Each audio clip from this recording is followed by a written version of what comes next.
성도님들, 지난 이틀 동안 우리는 마태복음 10장을 통해 예수님께서 제자들을 세상으로 파송하시며 그들에게 하신 말씀에 대해 살펴보았습니다. 그것은 세상이 너희를 미워할 것이고 그로 인해 눈에 보이는 사람을 너희는 두려워하지 말고 오히려 하나님을 두려워해야 하며 예수님을 사랑하며 살다 보면 가장 가까운 가족들과의 관계에서부터 불가피한 갈등이 생기게 마련이라는 것입니다. 이어지는 11장 1절은 그 이후의 상황을 이렇게 정리합니다. 오늘 본문 1절 말씀 함께 읽습니다. 예수께서 12 제자에게 명하시기를 마치시고 이에 그들의 여러 동네에서 가르치시며 전도하시려고 거기를 떠나가시니라. 예수께서 12 제자에게 명하시기를 마치시고, 제자들은 이제 예수님이 보내신 세상으로 흩어졌고 예수님은 이제 홀로 남아 여러 마을에서 계속해서 가르치시고 전도하십니다. 오늘 마태복음 11장은 파송받은 제자들의 그 현실과 예수님을 바라보는 예수님에 대한 사람들의 반응을 보여주고 있습니다. 그런 상황 가운데서 등장하게 되는 사람이 바로 세례 요한입니다. 오늘 본문은 믿음이 없는 사람의 소위 실패담이 아니라 믿음의 사람에게 찾아온 일종의 순간순간의 흔들림, 오늘 우리와 같은 믿음을 가진 사람들에게 언제든지 찾아올 수 있는 이른바 신앙의 위기에 관한 이야기입니다. 오늘 보면 2절, 3절 말씀 함께 읽겠습니다. 요한이 옥에서 그리스도께서 하신 일을 듣고 제자들을 보내어 예수께 여짜오되 오실 그 이가 당신이오니이까 우리가 다른 일을 기다리오니이까. 방금 읽은 2절, 3절 말씀을 보시면 세례 요한이 자신의 제자들을 보내 예수님께 묻습니다. 오실 그 이가 당신이오리이까 우리가 다른 일을 기다리오리이까. 성도님도 잘 아시는 것처럼 그는 예수님을 세상 죄를 지고 가는 하나님의 어린 양이라고 증언하며 누구보다 당시 예수님의 길을 가장 먼저 준비했고 외쳤던 사람이었습니다. 그랬던 그가 지금 감옥에 갇혀 있습니다. 오실 그 이가 당신이 맞습니까? 아니면 우리가 다른 누군가를 또 기다려야 합니까?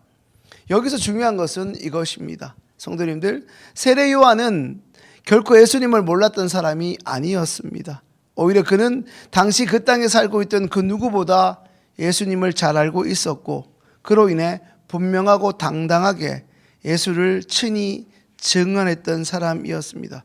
그런 그가 지금 결코 가볍지 않은 질문을 옥에 갇힌 자신을 대신해 제자들을 보내 예수께 묻고 있습니다.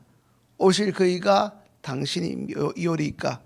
아니면 우리가 누구를 또 기다려야 합니까? 성도님, 이 말의 의미는 이렇습니다. 이제껏 제가 광야에서 수천 번, 아니 수만 번 수많은 사람들 앞에서 그들의 조롱과 손가락질을 뒤로하며 목이 터져라 외쳤던 이스라엘의 구원자가 바로 당신이 맞습니까? 아니라면 우리는 또다시 누군가를 기다려야 합니까?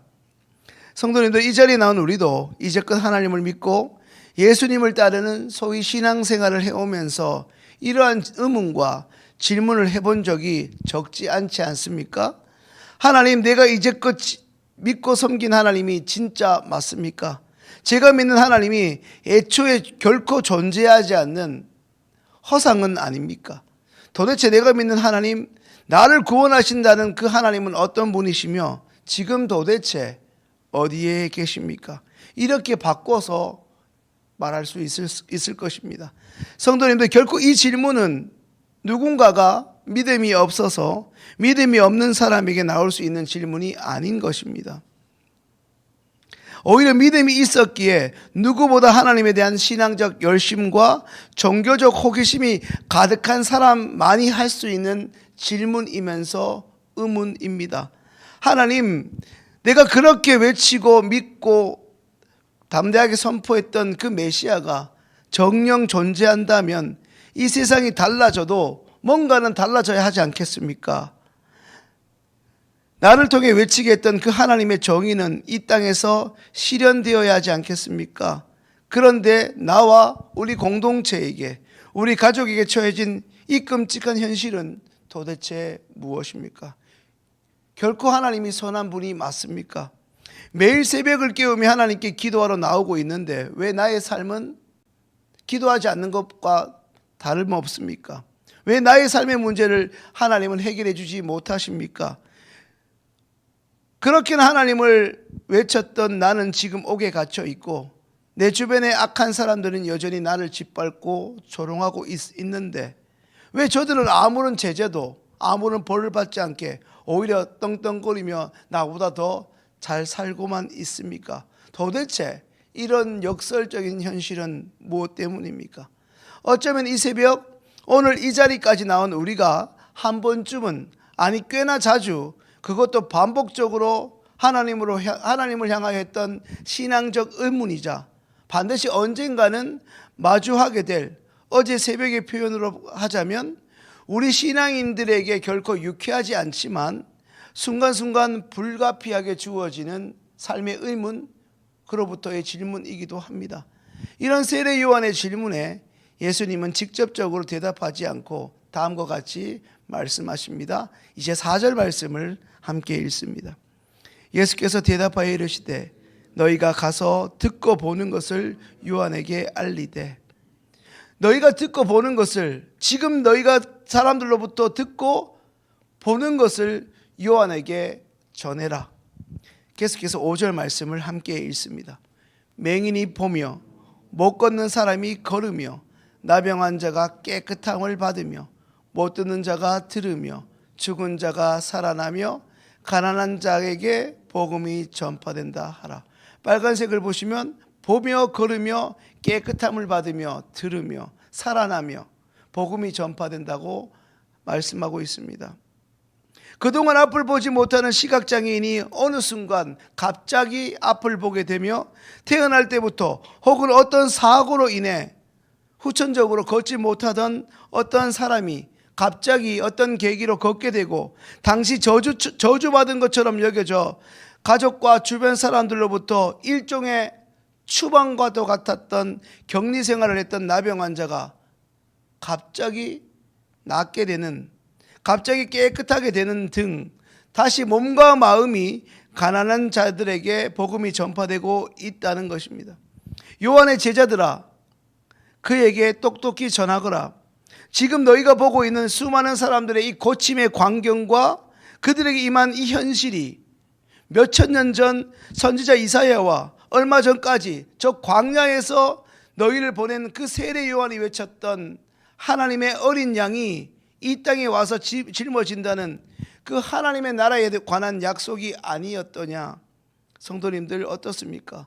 어쩌면 예수님은 세례 요한이 듣고 싶어 했던 자신의 의문에는, 그의 질문에는 그렇다, 아니다 직접적으로 말씀하지 않으셨습니다. 하지만 4절 말씀처럼 듣고 보는 것을 요한에게 전하라는 말로 예수님 당신이 누구이신지, 더 정확하게는 옥에 갇혀 있는 세례 요한이 광야의 선지자로서 전했던 그 메시아가 지금 너희들 앞에 있는 바로 나라는 사실을 우회적으로 그리고 역설적으로 증언하셨던 것입니다. 성도님들, 예수님은 직접적으로 자신을 드러내시기보다 이사야를 통해 예언되었던 하나님의 나라가 어떻게 이 현실 세계에서 작동하고 있는지를 오히려 세례 요한의 그 질문을 통해서 그 당시 수많은 고침받은 자들과 하나님의 말씀으로부터 위로받고 새롭게 된 사람들을 통하여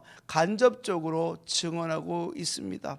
이제 6절 말씀 함께 읽겠습니다. 누구든지 나로 말미암아 실족하지 아니하는 자는 복이 있도다 하시니라. 이제 예수님은 마지막으로 매우 중요한 한마디를 덧붙이십니다. 누구든지 나로 말미암아 실족하지 아니하는 자는 복이 있도다. 성도님들, 예수님은 결코 세례 요한의 이 의문이나 이 질문을 책망하지 않으셨습니다. 다만 세례 요한의 이러한 기대와 어쩌면 전혀 다른 방식으로 여전히 일하고 계시는 하나님 앞에서 먼저는 세례 요한의 믿음을 그리고 오늘 이 새벽 말씀을 듣고 있는 하나님의 자녀들에게 예수님에 대한 하나님에 대한 믿음에 대해 결코 흔들리지 말 것을 당부하고 있습니다. 오늘 말씀의 제목처럼 흔들릴지언정 꺾이지 말아야 하는 것입니다. 성도님들 요즘 어떠십니까? 우리에게도 세례요한과 같은 하나님을 향한 의문 가득한 질문이 언제나 있어 오지 않았습니까? 내가 믿는 하나님이, 오랫동안 내가 기도하고 있는 하나님이 과연 나의 문제를, 나의 삶으로부터, 나의 삶의 그 숱한 고통으로부터 건져주실 만한, 고쳐주실 능력이 있는 과연 메시아가 맞으신지, 하나님의 존재에 관한 믿음이 어느새 송두리째 흔들리고 있지 않습니까? 아니면 순간순간 하나님의 일하심이 너무나 더디게 느껴지고 느리기만 보일 때, 못되고 악한 자들이 우리 앞에서 너무나 당당하게 살아갈 때 우리는 그로 인해 고통스러워하지 않습니까? 성도님들, 바로 그때 실족하지 않는 믿음이 비로소 복되다고 6절 말씀을 통해 우리에게 말씀하시는 것입니다. 성도님들, 잊지 마셔야 할 사실은 여전히 하나님은 우리가 인식하든 인식하지 못하든 우리 눈에 보이지 않지만 일하고 계시고 존재하고 계십니다. 다만 그 방식이 우리의 기대와 우리의 상식과 때로는 대치되거나 또 우리의 시간표와 다를 수 있습니다. 예수님은 오늘도 어김없이 우리 곁에 계시고 역사하십니다. 이제 우리의 할 일은 다시금 그분을 굳게 붙드는 것입니다. 주님이 하나님의 나라를 우리가 사는 이곳에 이루시기 위해 오늘도 일하고 계시듯 이제 우리도 우리의 몫을 의심 없이 해나가야 할 것입니다. 순간순간 흔들릴 수밖에 없는 연약한 우리가 분명하지만 그럼에도 우리는 순간순간 주님을 다시금 굳게 붙드는 믿음으로 승리하시는 시흥교회 모든 성도님들 되실 수 있기를 주님의 이름으로 축원합니다. 기도하겠습니다.